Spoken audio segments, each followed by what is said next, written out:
Alright, so was anyone here last year when I talked on like responsive workflows in general? Yep. So that's kind of would help a little bit as a reference, but the reason I'm talking on style guides specifically in workflows is I think a lot of people have started talking about workflows in responsive design, but there's still a lot of like staying on the top level, not really getting in and seeing some specific ways of doing things, or if it is, it's in other areas like performance or different, not as much the design process. So that's why, I'm talking on style guides. And I've kind of had, it's been one part of my process, and it's kind of evolved over the last year and a half, so this is kind of my sort of journey, but also all the stuff that I've learnt in that sort of time. So just for background, I work at Glow Digital. Don't know why I put that on there. That was for something else. Anyway, this is like our website we just recently did. I'm just a general design, like user experience sort of person, do front-end code and design stuff. So we all know that with responsive design and the way everything's been changing, we've all kind of come back to knowing that, or realizing that the web is inherently fluid, or responsive, as people like to call it, or adaptive. I mean, flexible, you could come up with a bunch of names, but this basically all comes down to we can't control web pages. And I think we kind of have got the idea by now. But it's kind of a hard thing for designers, because a lot of designers might fight against it, or it's sort of hard. Mock-ups are really hard to do for lots of different screen sizes. You're either trying to do, you sort of have to keep going back for changes if you have lots of different versions, and then you basically don't want to do it, like, unless you're a masochist and you're just like going over and over the same thing again. So we sort of, instead of just also thinking of it as like how we've started learning it, of responsive web design, I sort of have been thinking of it a bit differently in the design sense. And it's not just fluid grids, flexible images and media queries, because when you kind of think about it that way, you sort of still see it as a page, and you kind of see, just at different breakpoints, I'll move the page around and I'll move these elements, and you see it as one big whole thing moving around. Whereas in interaction, so it's sort of the visual stuff, but it's also more than that. You're actually conveying meaning through design. So you get that meaning, you understand the meaning from your content, and then you need to be able to convey that in a better way through design. So in terms of the design process, I'm kind of giving a quick overview here, but the first step I've done is sort of the atmosphere, which is completely abstracted from any sort of layout or anything. I will generally, the deliverable will be something like style tiles or something that looks similar to that, where you can kind of get an idea of how the whole feel of the site will be. How I come about that, I don't go straight into a style tile. It's very kind of structured. I kind of more like other things like pattern sheets, where I'll just create little components all over. I'll open Photoshop or something, create components there, but just samples of different things. Or if I'm really sort of feeling stuck, I might actually pick a particular context and design a mock-up. For me, I won't show any of the clients or anything, but then I can pull bits and pieces off that mock-up and put it onto the style guide in the patterns sort of area.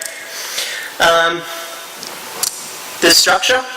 So when I say wireframes, it's kind of, the deliverable I give for that is more of a HTML wireframe. It's not, or possibly when you're like starting out, you can sketching stuff is really quick to get done. So sketching things on paper depends on like your client with showing them actual paper sketches and stuff. It's sort of hard to get that working right. And it still looks like lots of different devices. So generally I'll actually just do these, it's sort of in between wireframing and prototyping, where I actually got sort of panels and I kind of do like grey box wireframing, and they kind of see where chunks of content are going to go, but it's not actually really getting specific about certain things. And then I kind of bring those two things together with prototypes. So that's where it's mostly where it kind of looks the same as when you're doing a mock-up in Photoshop, but I'll be bringing the atmosphere together with some of the structure, and I'll start actually coding it up. But the main problem I found here is there's sort of, especially if you're building something bigger, you do a couple of screens. You won't do every single page because that can take quite a long time.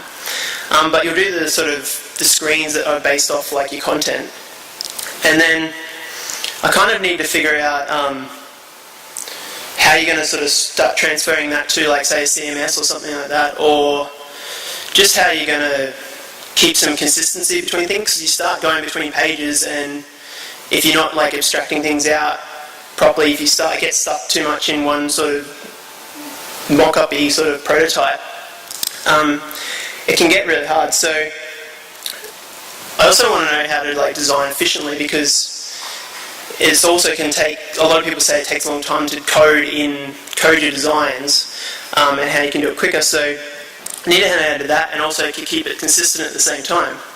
And so the answer I sort of came up with for that was style guides. Now, when I talk about style guides, there's a lot of different, it can be a bit confusing because there's so many different forms of style guides. And a lot of people, just to clarify the ones that I'm talking about, there's a few that are useful and can be used on the web, is branding ones. So MailChimp has a really good example of branding, but it's basically their logo, how they use it, some typography stuff, but it can be across multiple products, not just that one product. And basically just the look of specific things, but not in terms of actual interface. Editorial is really useful, specifically for like content writers. It can start to include small amounts of actual markup, but generally it's a lot to do with like how you should be writing. You can include tone of voice in there, or that could be even another whole style guide. But basically how to write for the website, what sort of elements to use, how to use those elements. That sort of is where editorial can go, and a list part has a really good example of that. Coding style guides.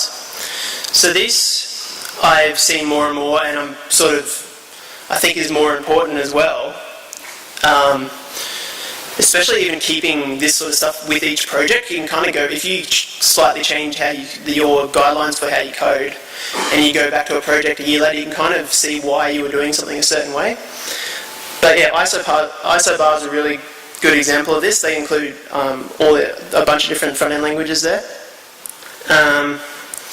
Another example of this was Drupal.org. They have a lot of, they've got to keep like the whole community in sync with the same stuff, so that's why they use coding standards. If you've seen anything lately, kind of CSS style guides, or a few people talking about that, Harry Roberts, the CSS Wizardry guy, he's got a really good CSS style guide on GitHub. It's really useful for sort of getting, even if you don't go off what he likes, you can kind of build your own off that sort of style thing. But what I really want to talk about is just user interface style guides. And so a really easy way to sort of explain that is BBC's Gel. And has anyone seen this one before? No? I'm actually surprised, because this is actually probably the one that gets thrown around the most. It's been around for a little while now, and they keep adding on to it, but it's actually one of the best sort of user interface style guides out there. But it's also kind of the problem, because people see this and then they go, wow, that's like really detailed, got a lot of information, it's really useful, but that would take as long as my project took to actually create that. So, but the other thing I thought about when I was looking at that is they actually say global experience language, that's what they call it, like GEL. And without actually saying it, it's very similar sort of to, say, universal, and they're also creating consistent experience. And then like language it's kind of like a system, so as in it's a definition of language, a system of communication used by a particular country or community. So it in itself it's the same sort of meaning. And when you think about languages and, say, a dictionary, similar sort of thing, that's what what a style guide is to a design system. You need to find out what a component does or what it's used for. You kind of, or same with like a word, you go to like the dictionary or Google or something, but you got to find the meaning of that word. If you want to like start, especially collaborating with other developers in your work, you want to find out why they use a certain component, or if you've got something new and you need to use a component to make that up. You can kind of go to, if you've got a style guide to go to, you can see what's missing or what's there and what you can use. So some other sort of examples of UI style guides that people don't really probably think of as style guides, but they also are kind of systems, are things like Foundation. Now, has anybody seen Zerb's Foundation? Yep. Yeah, so it's quite a good sort of frameworky system UI thing. It's got a lot of things in there, and I don't think though if they had sort of just chucked on the information without it, chucked on like all the elements without the actual explanation, I don't think they would have got as much of the uptake as they have, because it's really sort of they're sort of pulling apart all the decoupling components from layout. They've got separate sort of ways of styling up layout and components. And I mean, there's another sort of system that's probably not as well known. Has anyone heard of Bootstrap? No? Just joking. No. So the same thing. It gets used heaps, and the reason a lot of developers like it, I mean, firstly they don't feel like they have to design something that it looks decent enough, but they kind of, it makes it a lot easier to work with other developers. You can kind of go in and see what, you can understand what things are doing and reuse a lot of stuff automatically. So I just thought, what can we learn from these sort of systems and style guides? Get that out there.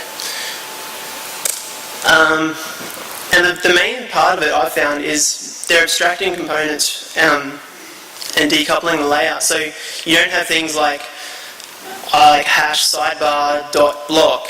You're not coupling components to an actual part of the layout. They're all sort of, you can put components in different areas and they'll conform to that area. They're fluid within those boxes. And the way they're sort of doing this is by, you might call it drier sort of code, or like don't repeat yourself. And it's kind of very similar to, or taking on same sort of principles as SMAX, OCSS and BEM. Has anyone heard of any of these? Anyone? I was going to say, is anyone using it, but hardly anyone's apparently heard of it. But but they're basically like sort of methodologies, but also like ways of creating sort of dry systems. And it's basically is all about decoupling layout and creating components separately so you can be like really reused across your site. Let's see. So with there is a lot of advantages of these systems. So you've got a lot of problems already solved. You need a button, there's already a button there, you don't have to create all this extra elements. It's kind of predictable, it does look consistent across the design. You don't put in a button there and then you put in like hero unit and it looks completely different. It looks like it was two different sites. So they've made it all look consistent, and that's what you sort of, the same thing you're going for in your own site. It is easier for collaboration, working with other developers. Everyone can see one code base or at least one like user interface, and they can work off that. Getting things up and running really quickly is easy with these systems, because you can just sort of put in all the HTML and CSS is already done. You've got a reference there, you build it all, and you can sort of add in functionality, and it's really quick to, you don't actually have to design or think about anything. But the problems with sort of these systems is they're good for maybe for little test things and doing your own little side projects if you don't like designing or you're not good at it. But they're sort of very generalized. they don't have all these specific things, and if you do need them, you kind of got to go into the code yourself. They don't really explain a lot about particular patterns. They're more like pattern libraries rather than style guides, whereas style guide would actually explain sort of why you would use an element and its meaning in actual hierarchy and actual message, whereas these are more generalized sort of things. The design, everyone kind of knows when they go to a site made on Bootstrap, unless they've done some really heavy customization. And then if you want to sort of do some more customization, if you don't like the way that they code Bootstrap, you kind of either have to code the same way to make it all consistent, or you're changing the way it's working, and then it starts to get messy as soon as you're playing with it. And then if people do try and customize it, if they don't understand the code, they'll just create a custom file, hack at it, and just sometimes it's all right if there's only a few changes. But if you're starting to build whole applications of things on these frameworks, it can get a bit messy. And then as you come along more problems, there's a lot of things they don't solve. There's multiple components that they're not actually creating that you have to go and either match the styles yourself to be consistent, or just figure out a way how you can add new things to that.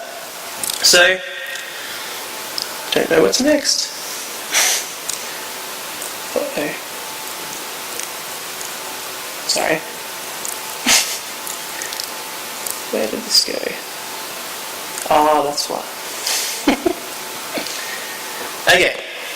Cool. So what if you could create your own Bootstrap?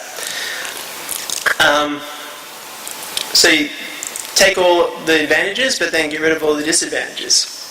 So most would think, yeah, my project isn't big enough. It takes too long to create something like that. But really, it's more of it just takes too long. But if it was shorter, I think a lot of people would probably look into it more. So that's kind of what I've been trying to figure out over the last year, is how can we create style guides quickly and actually keep them being used and reused. So here's a list of things that I've tried over the year that I've kind of left by the wayside and hasn't really worked for me. So, I never even really tried static image space, but I would never want to do that anyway, creating actual screenshots and then writing it out and creating InDesign or whatever you would want to do.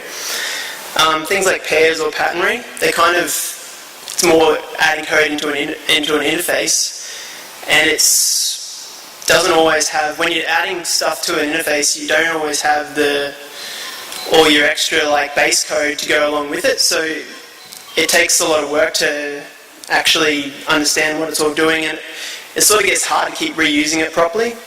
And if it's almost too extracted in a way if you start doing it that way.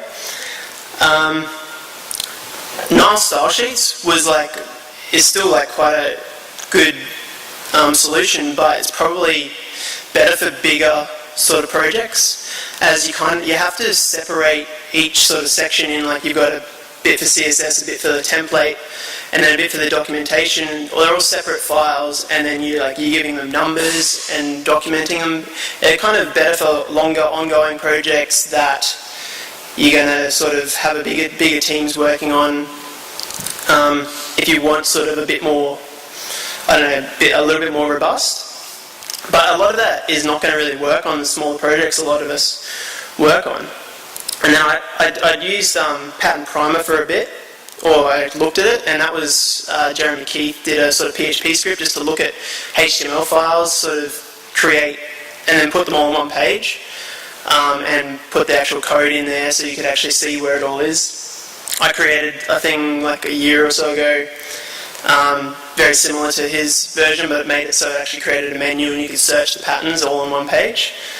But basically the problem with that was it was still separate HTML files that I was creating into little chunks of HTML, and we used it for a bit and it worked initially, but then it was really hard to upkeep because you would go back and you'd be you change something in CSS and be oh, that's right, it has a thing over here, and you'd go and change that file, and we ended up if other developers went into it and they didn't see that, they would just change it and not go and add the new patterns. So I thought we need to remove the only way I can do this well is to remove the friction, and the best way I thought of that is sort of actually documenting it in the code. So we need to sort of create them rapidly. And one of the first tools I used for this was StyleDocker. Now this basically takes your code all in one CSS file, or you can use preprocessors as well, and it'll actually take the comments and you put HTML in the comments, and then it'll actually generate them all on the page with the styling of the CSS applied to it. And it's very similar to another one that I've actually started using now called Calais Style Guides. I don't know, the other guy calls them like Carly, or you call them whatever you like. But it's a very similar sort of system, but I think the thing I liked about this one a little more is it's easier for less experienced people to pick up in the way that you don't have to do a build process, which with the StyleDocker you do, which is the other problem that some people have with NAR style sheets. Whereas Calais Style Guide actually just uses JavaScript on the front end, and all in the browser it actually just render out. It'll look at a CSS file, you can point it at CSS file, and then it'll render out all the code in the browser. And it just sort of works really well for the flow. Like, you can be editing your CSS, reload the page, just reload the page, save it, reload the page, and it's all your new components are there. You can be like adding new components in your CSS, and then with the markup and everything, and then reloading the page. And I've even sort of started designing that way, where actually I'm like, I need to create this component. I'll just create it, write it all there, all the HTML, and then the CSS, and then just sort of be designing in the browser, but per component. So if we wanted to like use it as an example, say this is a component from Bootstrap, mind blank, and so you've got sort of the heading, a bit of description about it, then it's got the example of what it is, and then it's got the code if like developers want to come in and just grab that code, if they paste that in, that's what it's going to sort of output, and then they can put in their variables and template code, whatever they need. But to create this in Bootstrap, you would think you probably, I forget how they're doing now. I think they're switching to Jekyll or something like that. But they're creating a separate documentation, and they've got the CSS separately, so they're actually manually going and creating all this documentation in another file. But with something like Calais, you can just sort of use Markdown in your CSS. That's not too bad there. And basically, yeah, you've got something else. You got like headings. You got a bit of you got the description of it, and then you put in some code brackets. Put in your actual HTML in the CSS, close your comment, and then you put in your styles there. That's all your component encapsulated into one sort of area in your CSS. If a developer comes along, wants to change something, they can see that the HTML that's changing there. And if they want to change something, then it's a lot easier for them to just quickly change that one component. Oh no, it's done that again. Okay. So the advantage of these things is you're creating it in code. There's no extra upkeep, like I said, going between different files. It's all in the one file. It does make it a lot easier to read as well, because we kind of, in the past, you kind of go, oh, I don't really comment my CSS, I don't know what to comment it with. But when you're thinking about it in this way, you're like, okay, I need to explain this component, what is it used for, and like actually put it in there. You got all the context of what you're building right there with the CSS. You can kind of build out things really quickly. You'd be like, we need a component for this, put it straight in there. So when I'm working with developers, especially when we move from, say, a prototype into a CMS and we're doing templating, if you start sort of, once you move it across, it's sort of really hard to just go in and whack in some HTML and see what something will look like. You kind of actually need to put it into the templates code. But if you want to create new elements, like if new features have come up and you want to create them, as a designer, it's a lot easier to just, well, as anyone really, just to be able to put the straight HTML in there, figure it all out, even change how your HTML is structured. Once you've got that right, then show the developer the actual style guide, and then they can put it into the actual CMS, and you don't have to worry about any of that sort of integration stuff. I had to do this exact thing today with someone else's old code, and we kind of are doing some extra features and things for another site that somebody else didn't code, and I realised how much I was relying on my process and all my setup. When I went in, they had no sort of pre-processes being used. They had no sort of setup. I had to kind of do a bit of a setup, but once I did, it was so much quicker just to be able to keep loading it there. In the past, I would have had to be in the template files, editing them, and half the battle is trying to get the actual markup out of the CMS properly before I even do the CSS, and then I might need to change the markup again, and then I'm in there again. So it's sort of been a lot quicker for me, even in that sort of sense, being able to go into development a lot quicker. And then in the end of the style guide, we've done a couple now where we've just done the design and the prototyping stage, and then they've passed it on to somebody else to do the CMS side of things. And that's just been, they've actually been they couldn't believe what they got and how easy it was for them to implement it into a CMS when they just got this massive style guide with all the documentation, and then they got the prototypes. They were they haven't actually come back to me with a question yet on how to implement it. So it works really good with developers in that way. And then even for clients, if there's things that are missing from the prototype, you want to be able to show them bits and pieces of their website and how they're going to look, coded up without having them in the page yet. You can kind of use them for this, or you can even compile, pull out the bits and pieces. I don't know, I use pre-processors and partials and things, but you can actually then create an editorial or part of the editorial style guide, and then write all the other comments around it in another generated CSS file to create your editorial ones, or even probably not branding, maybe a little bit. Anyway, they're really flexible, especially when you start using pre-processors along with this. So in terms of the actual Calais style guides or the style docker, there's still a few things I want to change. There's still ways we can go better with usability-wise, just in terms of navigation and getting around them. I haven't found the right balance exactly yet, and then actually being able to use them to design more in the browser, changing context, being able to turn on and off modernizer classes, without having to do the whole browser accordion thing, or even go into this Chrome preferences and change your viewport. You can kind of quickly be able to quickly just see all the different components at different sizes without doing too many changes. And then making it so it'll work with all documentation would be really good, not just CSS, so you can actually write just a markdown file, and it creates documentation out of that.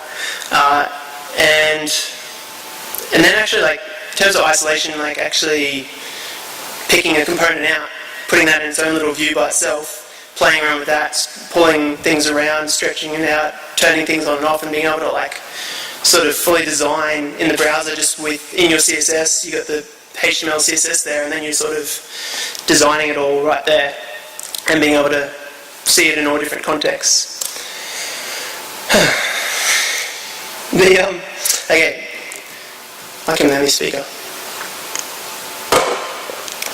Or not. So implementing them. So this has a lot to do with, I kind of work in a very pre-processor oriented way. It probably would work fine doing it all in one CSS file, and set CSS files separately if you wanted to go without pre-processors, but the way I've sort of been structuring my setup to do this is I start with the settings, with some sort of settings file, config, whatever you want to call it, but that's where I sort of start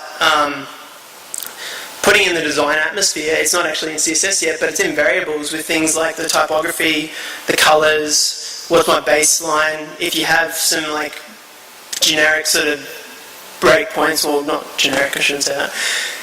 As you start designing, you figure out where some of your breakpoints will be off the content, and that's I do have split small, medium, large, but they're not the same for every project. I sort of change them up depending on the content, and then you can still tweak them for like certain components don't have to go off a specific size. They can actually sort of be very custom.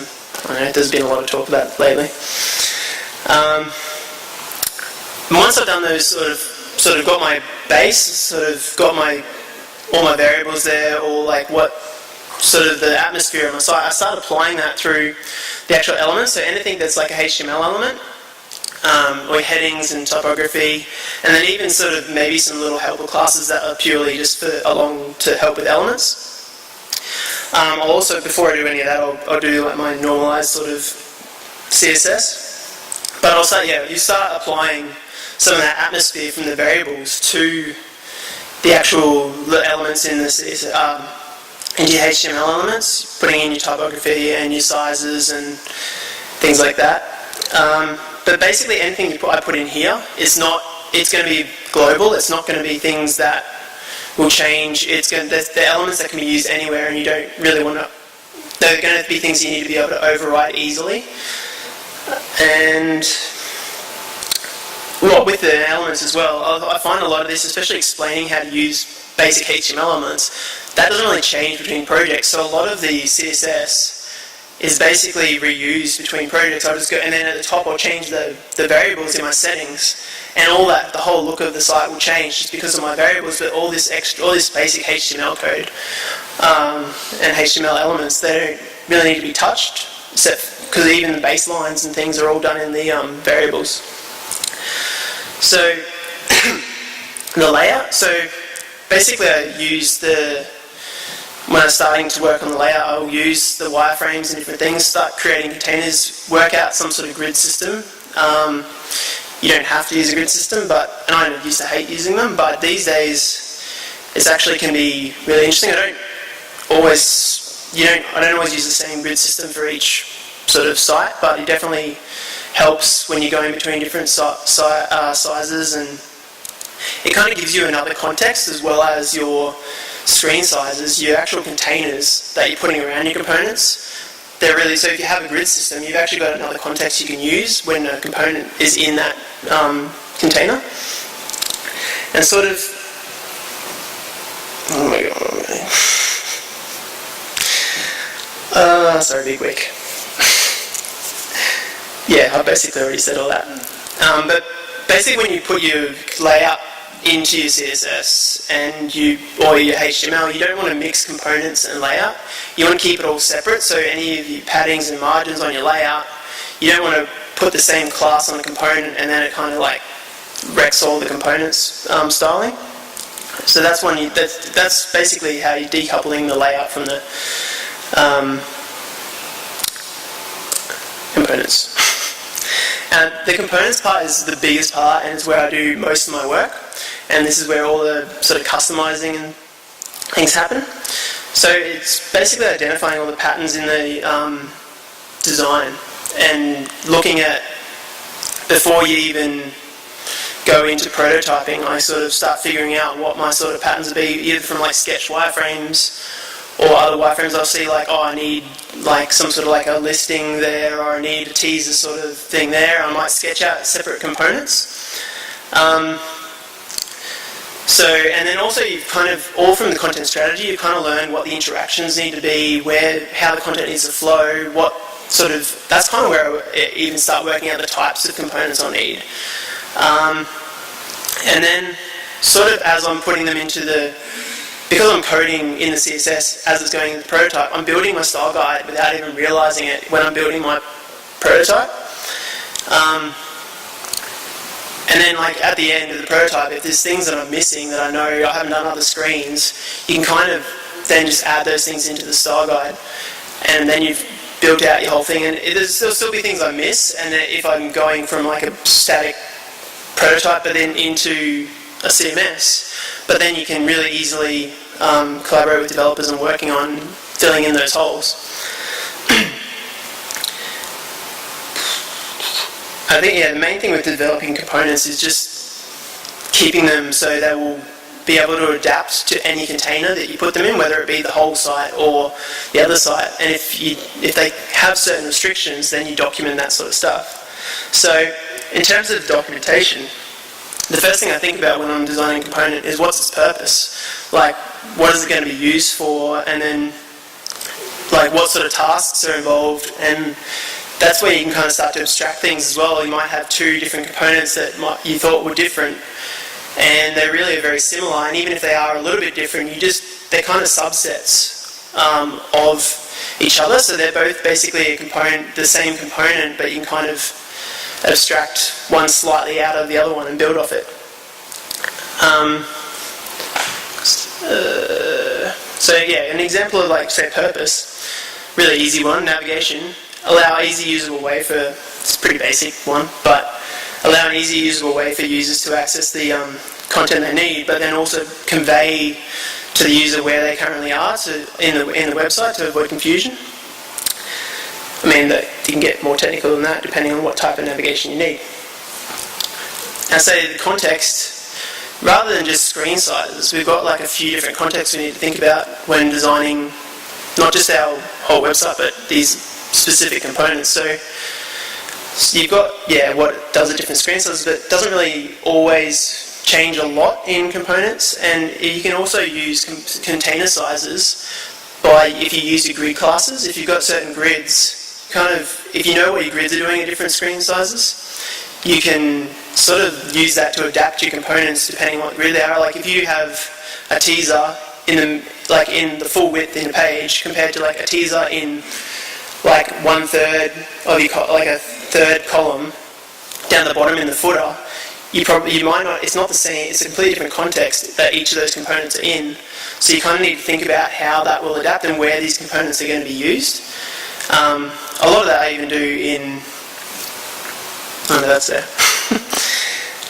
But also, like even if you only want them to be used, say in the header, like a navigation bar that's fixed or something when you're scrolling, you don't want that to be used in the footer. It's going to stuff up the whole website.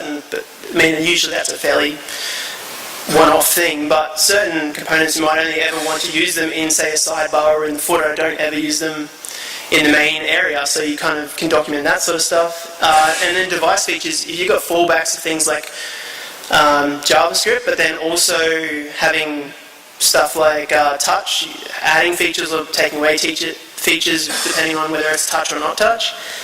And then even things like CSS transforms or you modernize the stuff, you can kind of add in extra functionality, but that's all like a context is how this will adapt. And so that's when you need to think about adaptation. You've got the context, and then you sort of figure out how it will adapt in these different contexts. So you've got structure, size, content and interactions. And content you've got to be careful with because you don't want to be hiding massive chunks of content that can't be accessed in any other way on a mobile. But some things like making a teaser like a little bit shorter or things like that are just saving a bit of space, but you can still get to the content. That sort of stuff's useful. The actual size of a component, how it's going to change, not just it should be fluid, but then how elements within the component, if they might change size or change sort of their structure, they might move from the top to the side depending on different things. And then interactions of will the interactions change between touch and not touch, will they change between smaller devices and bigger devices. All that sort of stuff I can kind of work out in my as I'm designing each component. So just thinking of it as thinking of the context and then what adaptations it needs to make.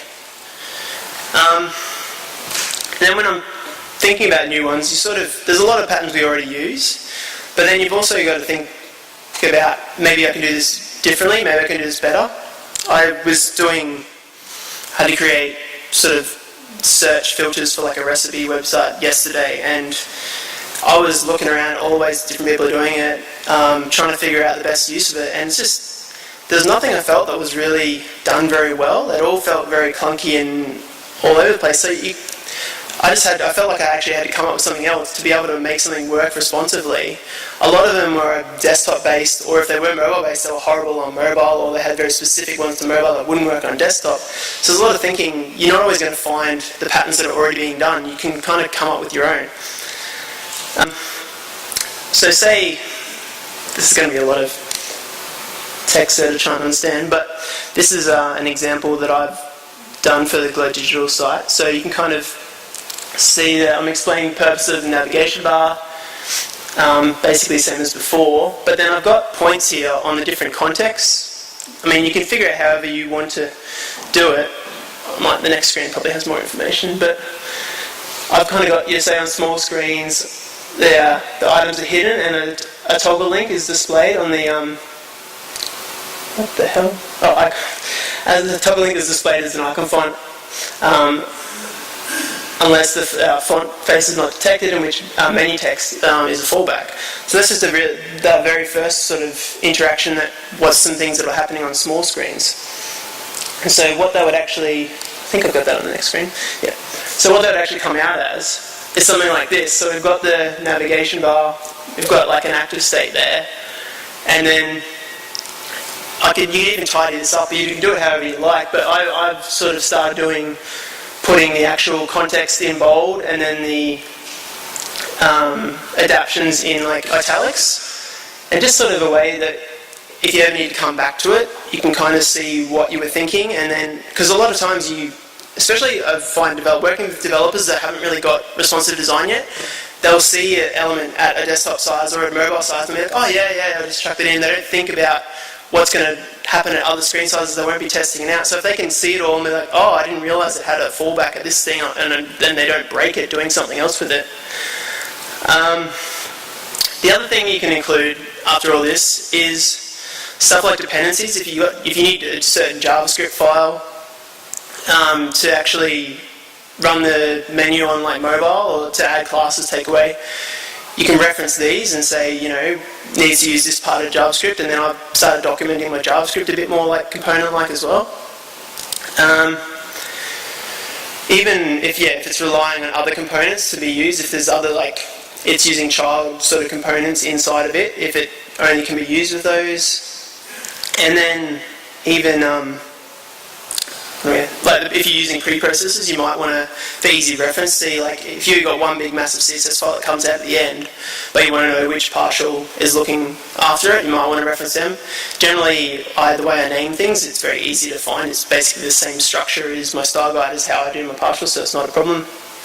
If you have font faces or images that are relying on the for that component, you can kind of document them there as well. I can sort of include a states area at the end of my global states, so active and hidden, things like that, or JavaScript sort of states. I'll include that at the end of the style guide, but they're more global things. I haven't had to do much in styles with theming, skin type stuff if you're following like a snacks structure, in terms of that sort of abstracting again, abstracting colours and things out. So if you need to create the same structure and layout, same components, but a different feel with different colours. Maybe you probably keep same typography, but certain things you might abstract out into themes. You can sort of add that at the end as well. But I mean, that's if you're basing it off of more the snacks or scalable modular architecture of CSS. Cool. Okay, so by doing all this stuff, I've sort of found we've created a more agile workflow, and even if we hadn't done it, we kind of need to do it anyway, because just the way we're working and just trying to make everything work across different devices, it just hasn't worked in the same waterfall way we've worked in the past. But just when you're working together as well on the code, when developers and designers can sit there and work together and figure it out, I don't know, even if you're a designer that doesn't do a lot of code, you can it makes it easier to see things, understand how a component works when you're seeing it being created and you've got the actual code there.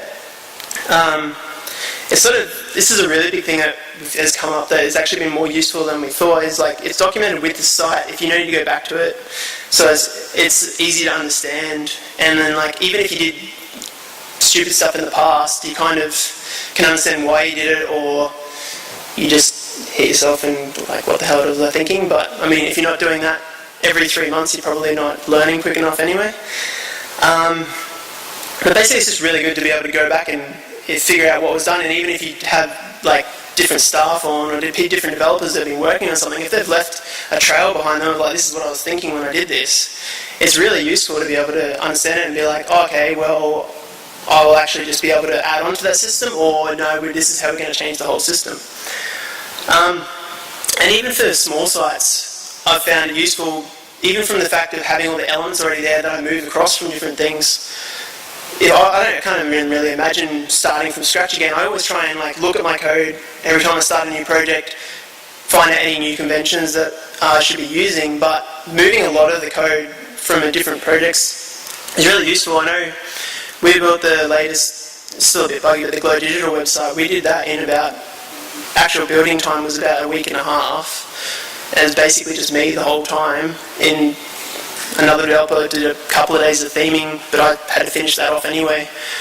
And some of the things at the end, we were like, oh crap, I forgot to do any form styles altogether. I went to like the contact page, look at the form, and it actually looked totally fine because of just the variables I put in and just from the style I had from previous sites. Like, it didn't look anything like the previous sites, but because of the way I'd set up the settings and the atmosphere, it actually had made it look really nice and work across different devices just because of stuff I'd done on previous projects.